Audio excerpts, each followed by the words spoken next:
Hello, everyone. If you like what I'm doing here, please consider subscribing, liking, and commenting. It would really help the channel out quite a bit. Thank you very much.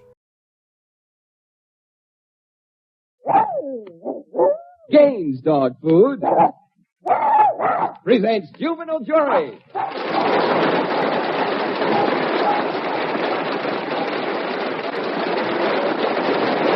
Yes, it's Juvenile Jury, brought to you by GAI-NAS Gaines Complete Meal, a meal that nourishes every inch of your dog. We invite you to spend 30 minutes with the children of America as they attempt to solve the problems which you, the listeners, send in. Of course, if your problem concerns the feeding of your dog, our jurors will give you just one answer. They'll tell you to feed Gaines Complete Meal. Gaines is more economical to feed than any other type of dog food. Gaines is a meal dogs love. Gaines is America's largest selling dog food. Now, to introduce the jurors, here's the originator of Juvenile Jury and our program moderator, Jack Barry. Thank you, John Scott, and hello again, everyone. Waiting to prove that children should be heard as well as seen are 5 average alert youngsters. Their ages ranging from 5 to 10. Reading from left to right, me. Peggy Bruder, age 10. Suki Roland, age 7. Robin Morgan, age 5. Congo, age 9.5. Elizabeth Watson, age 5. Thank you, children. Now let's dip into the mailbag for our very first question. As you know, for each question put before the jury, the sender receives a monitor radio phonograph that changes 10 and 12-inch records in 5 seconds, plus a complete new album of comedy records by George Burns and Gracie Allen, one of the top 10 albums. Here is that first letter from a Miss S.F. of Patterson, New Jersey, and she'll receive a radio phonograph. Now, a 10-year-old Miss F. writes as follows. She says, I am a growing girl, and my mother always makes my clothes 2 sizes too large for me, because she says that otherwise I'll grow out of them too quickly. I feel silly wearing clothes that are too big for me and that hang on me. What should I do? Well, kids, this is probably common in many homes. Kong Lu. Well, why don't you tell your mother that your feet are growing and you don't buy shoes too big for yourself? I should say not. At least I've never heard of it.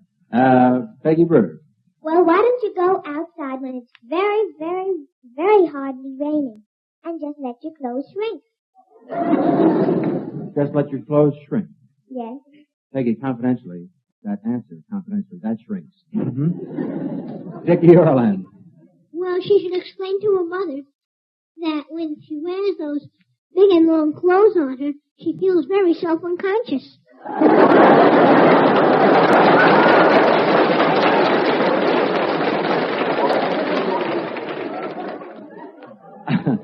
How do you feel this afternoon, Dickie? Well, I feel all right, but I never like to wear clothes that don't fit me. No, of course, you probably feel self-unconscious, too. Well, I can understand that. Elizabeth Watson. Well, why don't you, when your mother's not up, why don't you get dressed and not, and your mother doesn't know what you're wearing? When do you get dressed, Elizabeth? In the morning, but my mother doesn't want me to get dressed in the morning. Get dressed in the afternoon. Your mother wants you to get dressed in the afternoon? Yes. What do you do all morning? I have to hobble around and then get dressed. You hobble around? Yes. I see. But What happened this morning? What'd you do this morning? I had to hobble around until the afternoon came. You hobbled around. Why do you hobble around, Elizabeth? Because I have nothing to do but get dressed. Oh, what? All I have to do is hobble around. Well, I tell you, Elizabeth, sometime you come out and visit me, we'll hobble around together. Peggy Bruder. Well, maybe your mother wants you to have that new look. Yes, I see. That may be the reason. Finally, Dickie Orland. Well, she should tell her mother that when she wears a dress that's so long, she looks as if she's standing in a hole. All right, Dickie. Well, let's give Robin Morgan one more chance to answer. Yes, Robin. Well, maybe the little girl doesn't know what her mother is trying to do for her. Her mother is trying to make her be up-to-date fashions, which is to have all your clothes droop and hang. I think you'd find some... I think you'd find, Robin, that some fashion experts would disagree with you, but I think that the young lady should explain her embarrassment to her mother, and perhaps they can reach a compromise and have some of the clothes a little large and some of them fit exactly right. Well, kids, the wind was sure blowing here in New York yesterday, and it perhaps gives us a sample of what's going to happen when we get out to Chicago next week. As we've been announcing these past few weeks, all of us in the Juvenile Jury are going out to Chicago to broadcast there next Sunday from the 8th Street Theater. And I think I might like to announce, too, that on Friday morning of this coming week, Robin Morgan and I will be guests of Don McNeil on his Breakfast Club, on another network that is. And on Sunday, our next show, next Sunday afternoon, you will all be interested in knowing that Don McNeil's youngest son, Bobby, will present his own private problem to the Juvenile Jury. We think it's going to be a lot of fun. We hope that all of you will be listening. Now, our next problem, kids, comes from a Miss S.E. in Providence, Rhode Island. You'll get a monitor radio phonograph and a top 10 record album for having her problem put before the jury. Miss E. writes as follows. She says, as soon as my cousin Alvin comes to visit us, he picks up anything and throws it at us. One day he missed me, but the ashtray broke our new mirror. When we spoke to his mother, she said that he was trying to get rid of some energy. What can we do? Elizabeth, what do you think? Why then he put the mirror someplace else and then he won't be able to, why don't he put the ashtray and stuff away so he can't throw the ashtray? Clear out the whole house every time Alvin comes. Yes, I understand, Elizabeth. Thank you. Kong Lu. Well, when your aunt says she wants to get rid of some energy, tell her that you want to get rid of some cousins.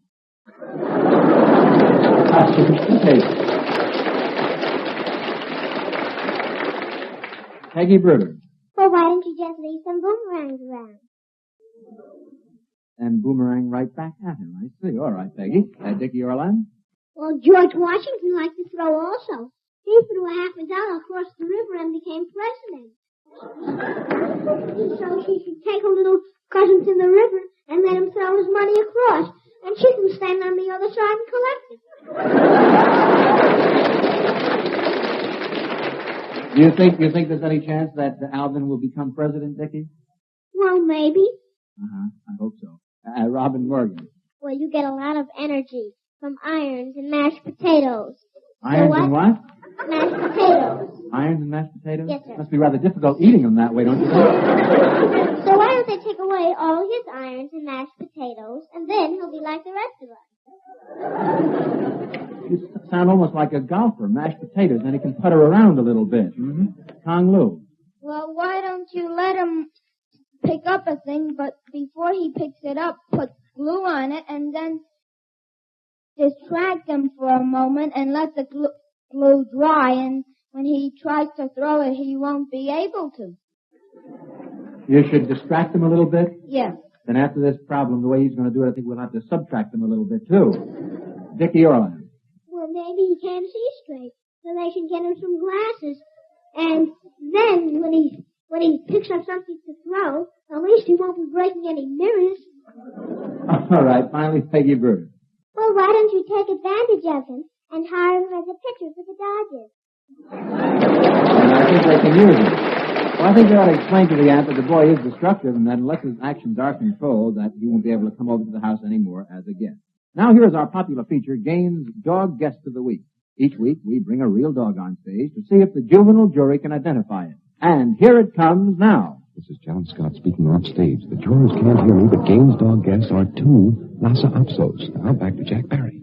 Well, now, jurors, look at this. Two dog guests today, and they're not exactly giants. In fact, they stand about 9 inches at the shoulder and weigh about 12 pounds. With bushy tails curling over their backs and big round eyes peeping out from their fur-covered faces, they have long, shaggy coats that nearly touch the ground. One dog is a golden color with black ear tips, while the other is black with white markings on his toes, chest, and face.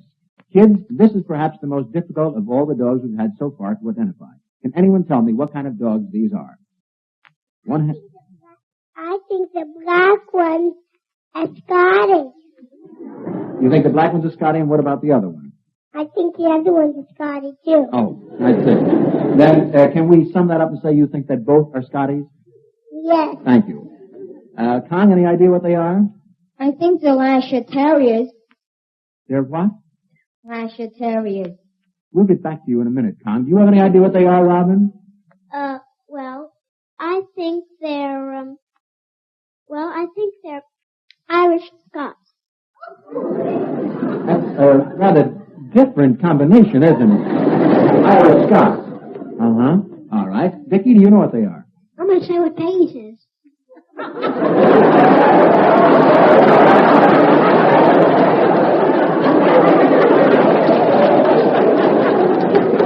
Oh, wait a while, Dickie. Peggy hasn't said anything yet. You're going to wait to hear what she says? Yep. And then you'll say ditto. All right. Let's hear what Peggy has to say. What do you think they are, Peggy? A Lhasa Terrier. Well, that is very, very close. As a matter of fact, let me get back to Kong. Kong, why did you think they were Lhasa Terriers? Because I read them in a book. You read about it in the book. Well, we fooled you a little bit. Gaines' dog guests for today are Lhasa Apsos, and their names are Moshe and Shenlo. Incidentally, do any of you know what country these breed comes from? Yes, Dickie. Mr. Barney, did you say Mercia? No, I said it's either pronounced Moshe or Mocha, M-O-C-H-A, and I think he has two names. It wasn't what you said, Dickie. Peggy, do you know what country they come from? I think they come from Tibet. Mm-hmm. Lawrence, that is. Tom, have you any idea where they come from? I agree with Peggy. Yes, Dickie. I think they come from whatever Peggy said. You're really in agreement. Well, as a matter of fact, these dogs originally did come from Tibet, and they are named for... no, wait a minute. Maybe you can tell me how they got their names. Peggy, do you know that, too? How did they get their names? Lhasa? Excuse me, Elizabeth, how? Ship. They got their names by a ship? Would you care to go into that a little further? What do you mean by a ship? Well, maybe they were on a ship one day. The ship was named that, and they got their name. I see. That's a good explanation, but it's not correct. Peggy? Well, they came from Tibet. Well, either they came from a city named Lhasa, or the original owner was a man named Tibet. Well, Peggy, you sure astound me with some of your answers. According to the American Kennel Club, these terriers did get their name from Lhasa, which is the capital of Tibet, and from the word apsos, meaning hairy or goat-like. Interestingly enough, Lhasa apsos weren't known in this country until this century. However, some were sent as highly valued gifts to the rulers of China. And Mocha and Shenlo are descended from dogs that escaped from Hong Kong just ahead of the Japs. But do any of you know the kind of work these little fellas do? Kong? Mr. Barry? Yeah. I didn't see any of those dogs in China.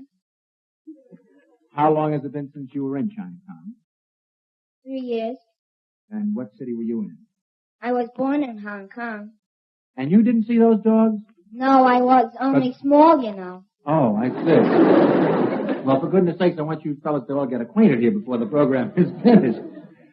Peggy. I think they're a watchdog. That's very, very good. What do you think, Dickie? I think they're a watchdog. Robin? I think they're a watchdog. Oh, boy, sure. Well, kids, matter of fact, Lhasa apsos were used as indoor watchdogs in the homes of important people of Tibet. They were, and still are, as a matter of fact, excellent at that type of work. They're quick to spot strangers and quick to give warning. And quick to what, Scotty? to recognize a good dog food, Jack. Like Gaines, Jack. Mhm. Gosh, you ought to see dogs go for it.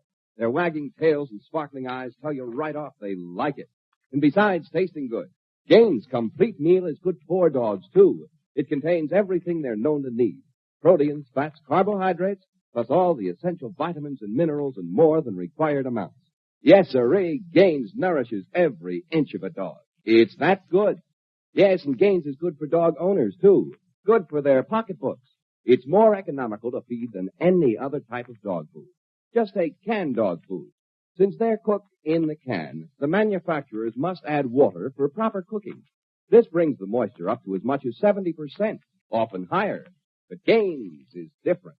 Gaines is dry food, over 90% concentrated food.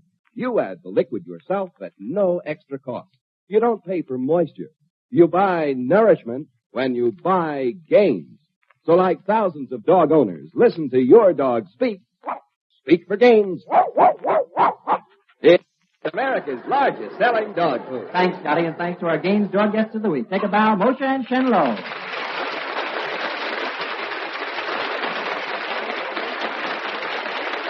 Now, as a regular feature of Juvenile Jury, we invite our younger listeners to present their problems in person. This week we have the youngest in person ever to present a problem to the juvenile jury. She is 3.5 years old, and her name is Bonnie Ann Shalzell of Jamaica, Long Island. Bonnie, welcome as the youngest member ever to be here at our jury.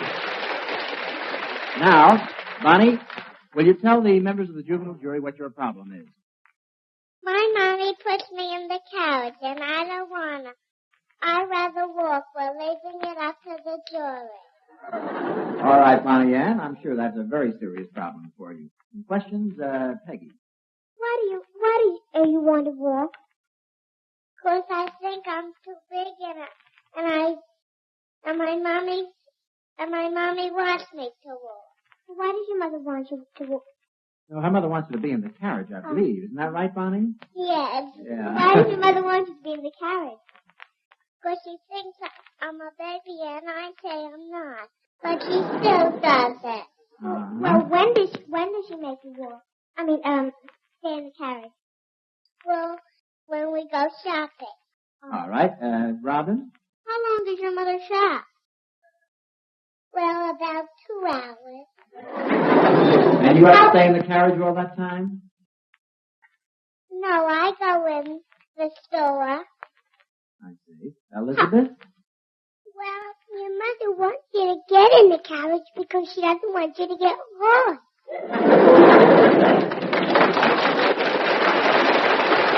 Now, Dickie Orland? Do many other children ride in carriages? Well, I think I ought to walk 'cause I'm too big. But do any other children ride in carriages? Yes, but only one. Well, maybe your mother wants you to stay in the carriage, so you'll save your shoe leather. Well, I think I'm too big. I see. Kong Lu? What kind of carriage is it? A stroller or a sleeping carriage? Well, stroller, but the head goes down and I go to sleep.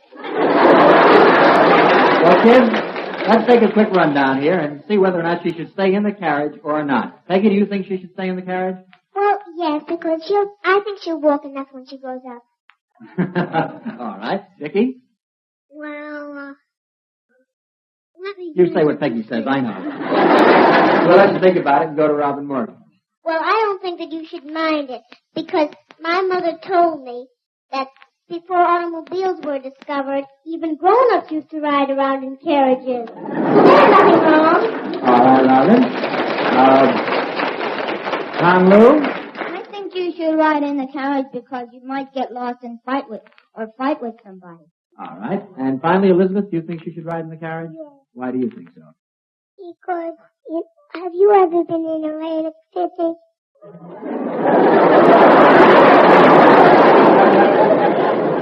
Well, just lucky for the program, I have, Elizabeth, yes. Why? Well, because you ever been in a rolling chair? But even grown-ups can ride in a Who was on the rolling stand chair. here, me or Bobby Ann? Yes, I've been in one of those rolling chairs. Well, even grown-ups can ride, and I don't see why she doesn't want to ride in a carriage. That's very good, Elizabeth. Well, I'm afraid, Bobby Ann, that the members of the juvenile jury think you should ride in the carriage, at least till you get a little bit older. Thank you very much for being with us, Bobby Ann Chazelle.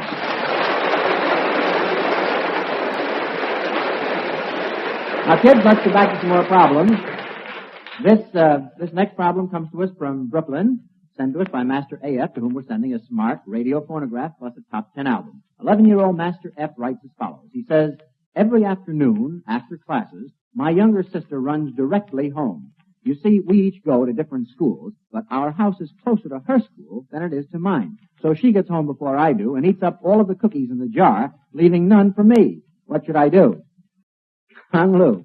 Well, why don't you let her eat all the cookies and then she'll grow fat, and then I think you'll get there before her because she'll get fat. All right, Tom. The inference being that she won't be able to run as fast after she puts on added weight. All right. Elizabeth Watson.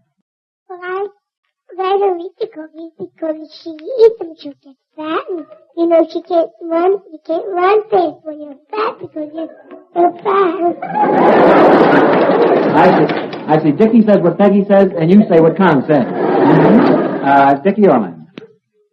Well, he should tell her to at least leave the last one for him, because if she eats the last cookie, she'll be a bachelor. Let me puzzle that one out a little bit. I don't think the word is bachelor, but that's a very, very good parallel you draw there, Dickie. Peggy Bruder? Well, why doesn't he just go up to the principal and ask if he could be dismissed earlier than the rest of the children so that he can eat cookies? And I'm sure she'll oblige. Oh, yeah, sounds good. Con? Well, why don't you leave the cookie jar in your friend's house? Then your friend will eat the cookies. No. Robin? Well, why doesn't the little boy tell his sister that cookies aren't the most important thing in life? No? What is? Well, let me think a second. Ice cream. I don't think that is either. Dickie Orland. Well, I think that the whole problem will be solved if you get 3 cookie jars. 3 cookie jars? Who are the 3 cookie jars for? Well, one for the brother, and one for the sister, and one for me. Well, I don't have any idea, Dickie. I have no idea how you're going to get over to eat these cookies, though. Where did you say this problem came from? Problem comes from Brooklyn. So do I. All right, Dickie, you win. I think if they do just as you say, they'll have 2 cookie jars, one for the sister, one for the brother. It will solve the entire problem. Now, our jurors will be back in just a moment with more questions and answers. First, here's John Scott and Gaines Talking Dog. Here, Daisy. Here, boy. Come here. Come on. Hi there, fella. Hi there. What you got there? A newspaper? Don't tell me you can read. No, you can't. You can talk, all right, but you can't read. Come on, let me see that. Come on. Oh, you think you can read? All right, read that headline. Food's expensive. That's right. So you can read. Well, go ahead. What kind of food? All food. No, Gainesy. That's what it says, but that's where this paper's wrong. Just take Gaines' complete meal now. Gaines is more economical to feed than any other type of dog food. Why, do you know that 1 5-pound package of Gaines provides nourishment equal to 15 1-pound cans of canned dog food? 15? Yes, boy. And that 5-pound package of Gaines costs less than half as much. Really? Yes, not only that. Gaines contains everything dogs are known to need. Many things meat alone cannot provide. Yes, fella, Gaines nourishes every inch of a dog. That's right. So, bark back the message, fella. So always tell him to buy nourishment, buy Gaines. Right, fella. Smart dogs always speak. Speak for Gaines. America's largest selling dog. Thank you, John Scott and Gainesy. Our second in-person guest this week is a young fella, too. He has just turned 4 years old, and he is Richard Harvey Jano of the Bronx, New York. Now, Richard, will you please tell your problem to the jury? I would like to have a doggy. My mommy wouldn't let me. And you're leaving that up to the jury, huh? All right. Peggy, some questions? Well, why do you want to have a dog? I have no one to play with. Beg your pardon?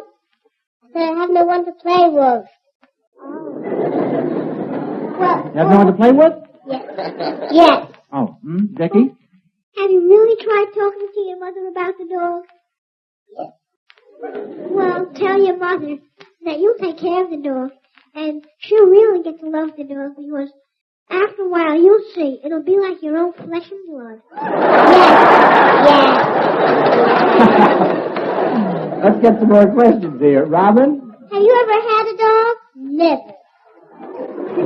Well, do you know that a dog needs kindness and love and care? Yes. And do you have enough time to give that? I have no time. Yes. Conlu? Are you a good dog trainer? Yes. Elizabeth Watson? Well, me and my sister Barbara, we went to a very Billy, but we don't care because we can't have one. Yeah, but he does care, Elizabeth. He wants to have one. Peggy? Well, why doesn't your mother want you to have one? She thinks if I'm good enough, I'll get one. How old are you? 4. You don't go to school, do you, Richard? No. Did you ever go to school?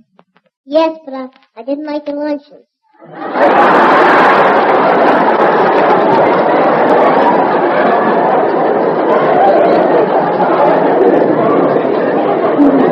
Well, maybe the lunches weren't too good, but I'll bet the education was fine. Any more questions, kids? Robin. Well, will you settle for a little puppy? No. What breed of a dog do you want? Lhasa Apsos. What's it? What kind? What kind do you want? A Cocker Spaniel. Well, that's a nice dog. Do you live in an apartment or a house? An apartment. Well, why doesn't your mother let you have a dog? Because it goes around chewing up all the furniture and that's why it make a mess. All right, kids, now, let's take a quick rundown here. Peggy, do you think you should be allowed to have a dog or not? Well, Thanksgiving is coming, so I think you should be thankful for the things that you have already. Thank you. Dickie Orland? Well, you should ask Mother to ask the telephone company if they can give her a phone booth. And you can also keep the dog in there. Okay. Robin Morgan? Well, why don't you...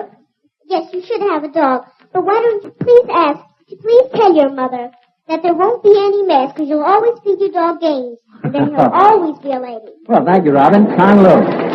Well, Tonio, I think you should have a dog because, as I asked you, you were a good dog trainer, so you might teach him to watch out for burglars. Sure. Well, I think, Richard, that if you take good care of your dog and really treat him well, that you can have a dog. Thank you very much for being with us, Richard, Harvey, John Al.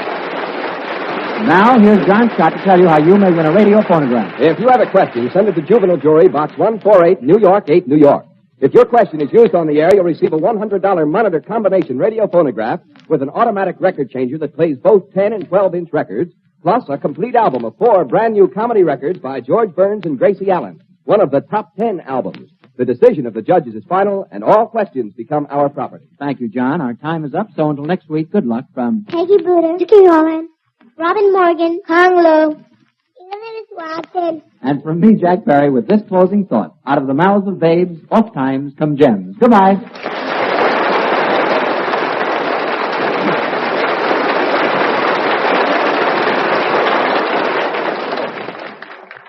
The first time I heard save food, save the peace, it didn't seem to make much sense. Then a friend explained it this way. He said that with crop failures in Europe and a steadily increasing population, there's less food than ever to feed into more mouths than ever. How does that affect us? Well, empty stomachs breed discontent, and discontent can breed world wars. So for the sake of humanitarianism and our own peace and security, we must feed Europe this winter. How? By cutting down on our own individual intake, which incidentally now is far above the pre-war rate. If we demand less meat and poultry, the grains ordinarily used to feed them can be sent to Europe. That's why we must all cooperate with our government's program, why we must save food to save the peace and ourselves.